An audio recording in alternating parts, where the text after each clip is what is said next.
Doctor Abdul Qadeer Khan Pakistan کے عظیم ترین سائنسدانوں میں شمار ہوتے ہیں جنہوں نے ملک کو ایٹمی طاقت بنانے میں مرکزی کردار ادا کیا ہے۔ ان کی خدمات کا دائرہ کار صرف سائنس اور ٹیکنالوجی تک محدود نہیں بلکہ انہوں نے پاکستان کے دفاع کو ناقابل تسخیر بنانے میں بھی کلیدی کردار ادا کیا ہے۔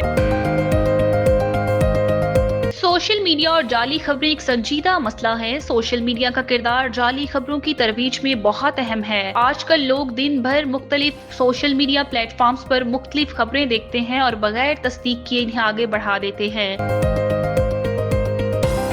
فتح وند میزائل پاکستان کا جدید اور مختصر فاصلے تک مار کرنے والا ہتھیار ہے جس کی رینج 140 کلومیٹر تک ہے۔ 24 اگست 2021 کو مقامی طور پر تیار کردہ فتح وند راکٹ سسٹم کا تجربہ کیا گیا تھا۔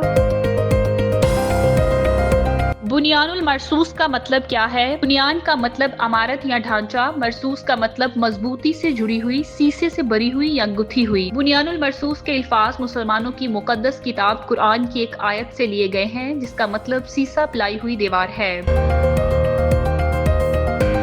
ماؤں کا عالمی دن، وہ دن جب دنیا بھر کے لوگ اپنی ماؤں کو خراج تحسین پیش کرتے ہیں۔ پاکستان سمیت دنیا کے بیشتر ممالک میں کل اتوار کو ماؤں کا عالمی دن منایا جائے گا۔ ہر سال مئی میں یہ دن منایا جاتا ہے۔ اس دن کا مقصد ماں کی عظمت کو سلام پیش کرنا اور اس کی قربانیوں کو سراہنا ہوتا ہے۔ ڈاکٹر عبدالقدیر خان پاکستان کے عظیم ترین سائنسدانوں میں شمار ہوتے ہیں جنہوں نے ملک کو ایٹمی طاقت بنانے میں مرکزی کردار ادا کیا ہے۔ ان کی خدمات کا دائرہ کار صرف سائنس اور ٹیکنالوجی تک محدود نہیں بلکہ انہوں نے پاکستان کے دفاع کو ناقابل تسخیر بنانے میں بھی کلیدی کردار ادا کیا ہے۔ ڈاکٹر عبدالقدیر خان کی اہم خدمات: انہوں نے 1976 میں خان ریسرچ لیبارٹریز کی بنیاد رکھی جہاں یورینیم کی افزودگی کا عمل خفیہ طور پر شروع ہوا۔ 1998 میں چاغی کے مقام پر ایٹمی دھماکہ کر کے پاکستان دنیا کی 7ویں ایٹمی طاقت اور پہلی مسلم ایٹمی ریاست بن گیا۔ خان ریسرچ لیبارٹریز میں نہ صرف یورینیم افزودگی کی گئی بلکہ دفاعی میزائل پروگرام کی بنیادیں بھی رکھی گئی۔ کئی میزائلوں کی تیاری میں ان کا کردار اہم تھا۔ انہوں نے پاکستان کو نیوکلیئر ٹیکنالوجی میں خود کفیل بنایا جس سے ملک دشمنوں کے مقابلے میں دفاعی طور پر مضبوط ہوا۔ ڈاکٹر عبدالقدیر خان نے متعدد تعلیمی اداروں میں سائنس اور انجینئرنگ کے فروغ کے لیے کام کیا۔ کئی تحقیقی مقالے لکھے اور نوجوانوں کو سائنسی تعلیم کی جانب راغب کیا۔ حکومت پاکستان کی جانب سے انہیں نشان امتیاز، حلال امتیاز اور متعدد قومی ایوارڈ سے بھی نوازا گیا۔ یادگار اقتباس میں لکھا گیا: میں نے پاکستان کو ناقابل تسخیر بنانے کا خواب دیکھا تھا اور اللہ کے فضل سے وہ پورا ہو گیا۔ ڈاکٹر عبدالقدیر خان کا انتقال 10 اکتوبر 2021 کو ہوا۔ وہ پاکستان کے ممتاز ایٹمی سائنسدان تھے جنہیں بابائے ایٹمی پروگرام بھی کہا جاتا ہے۔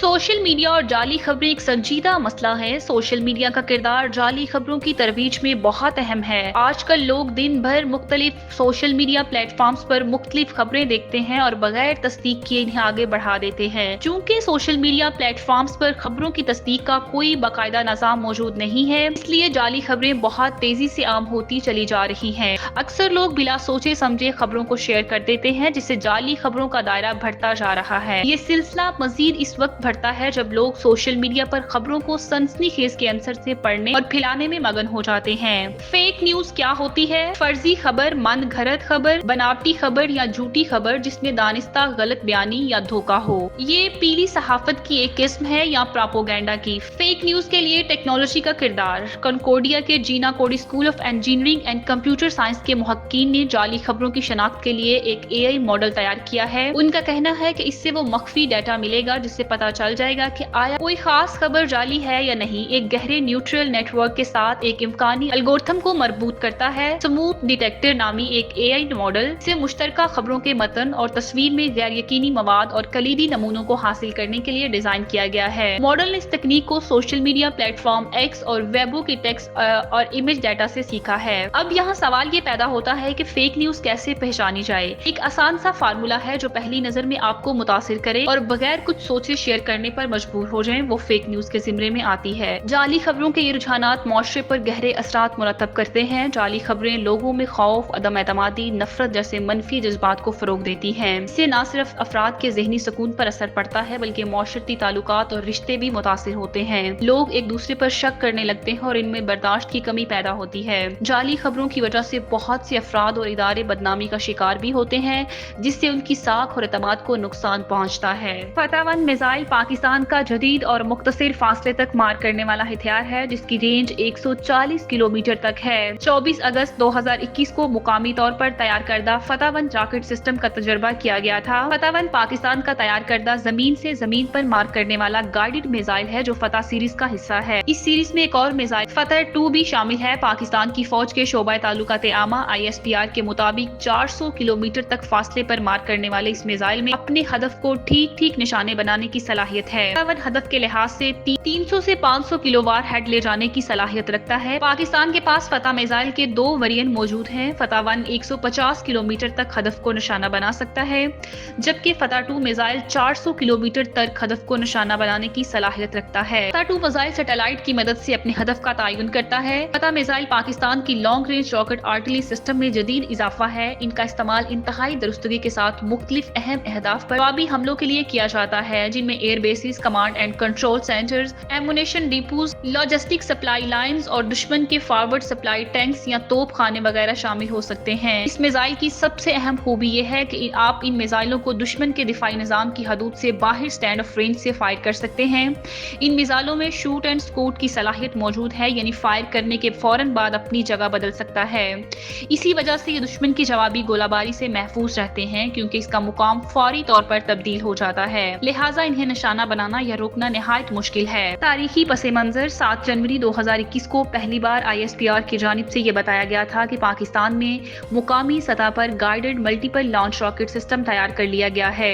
इस मिसाइल से कबल पाक आर्मी चीनी साख्ता A100 सिस्टम इस्तेमाल कर रही थी, जिसकी रेंज 100 किलोमीटर थी, जबकि फतह 1 की हद ज़रब 140 किलोमीटर है।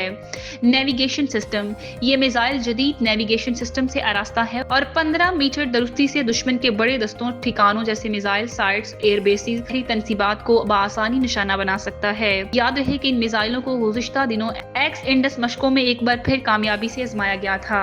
बुनियानुल मरसूस का मतलब क्या है? बुनियान का मतलब अमारत या ढांचा, मरसूस का मतलब मजबूती से जुड़ी हुई, सीसे से भरी हुई या गुथी हुई। बुनियानुल मरसूस के अल्फाज मुसलमानों की मुकद्दस किताब कुरान की एक आयत से लिए गए हैं, जिसका मतलब सीसा पिलाई हुई दीवार है। कुरान की सूरत सफ की 4थी आयत है, जिसमें कहा गया है इन्नल्लाह युहिब्बुल लज़ीना युकातिलूना फी सबीलिल्लाहि सफ़न कान्नहुम बुनियानुल मरसूस, जिसका तर्जुमा है कि बेशक अल्लाह ताला उन लोगों को पसंद करता है जो उसकी राह में सफ़े बस्ता होकर लड़ते हैं, गोया कि वो सीसा पिलाई हुई दीवार हैं। बुनियान मरसूस को अपनी आहनी दीवार से तशबीह दी गई है। मारूफ मुफक्किर दीन डॉक्टर असरार अहमद मरहूम कुरान पाक की रोशनी में अल्लाह ताला की राह में जिहाद करने वालों को बुनियानुल मरसूस यानी आहनी दीवार से तशबीह देते हैं। ये मुहावरा ऐसी जमात या ग्रोह के लिए इस्तेमाल होता है जो मुकम्मल इत्तेहाद, नज़्म व ज़ब्त और मजबूती से अपने मकसद पर कायम हो, जैसे कोई मजबूत और नाकाबिले तस्खीर दीवार की मानिंद। ISPR के मुताबिक बुनियानुल मरसूस ऐसे लोग हैं जो अल्लाह के रास्ते में जदोजहद करते हैं, यानी एक मजबूत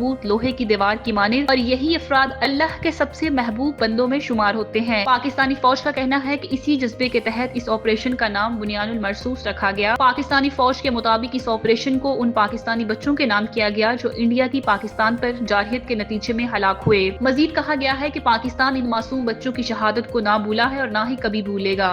माओ का आलमी दिन, वो दिन जब दुनिया भर के लोग अपनी माओ को खराजे तहसीन पेश करते हैं। पाकिस्तान समेत दुनिया के बेशतर ममालिक में कल एतवार को माओ का आलमी दिन मनाया जाएगा। हर साल मई में ये दिन मनाया जाता है। इस दिन का मकसद माँ की अजमत को सलाम पेश करना और उसकी कुर्बानियों को सराहना होता है। माँ जो खुद भूखी सो जाती है मगर बच्चों को खाना खिलाकर खुश होती है। माँ जो रातों को जाग कर हमें नींद देती है। ऐसी हस्ती का हक तो कोई दिन अदा नहीं कर सकता, मगर ये दिन एक मौका देता है कि हम अपनी मोहब्बत और शुक्रगुजारी का इजहार कर सकें। सबसे पहले 1908 में मदर्स डे अमेरिका में एना आना जोरविन नामी खतून ने अपनी वालदा की याद में मनाया। के बाद 1914 में अमरीकी सदर डोनाल्ड विल्सन ने इसे सरकारी दिन का दर्जा दिया और वक्त के साथ साथ ये दिन दुनिया भर में मनाया जाने लगा। पाकिस्तान में भी माओ का दिन मोहब्बत और अकीदत से मनाया जाता है। लोग अपनी माओ को तोहफे देते हैं, दुआएं लेते हैं और सोशल मीडिया पर जज्बाती पैगामात शेयर करते हैं। लेकिन याद रखें, माँ सिर्फ एक दिन की नहीं, हर दिन की मोहब्बत है। उसे सिर्फ तोहफों की जरूरत नहीं, वक्त और तवज्जो की जरूरत है। तो कल अपनी माँ के साथ वक्त गुजारें, उनकी दुआएं लें और दिल से कहें, अम्मी मैं आपसे मोहब्बत करता हूँ।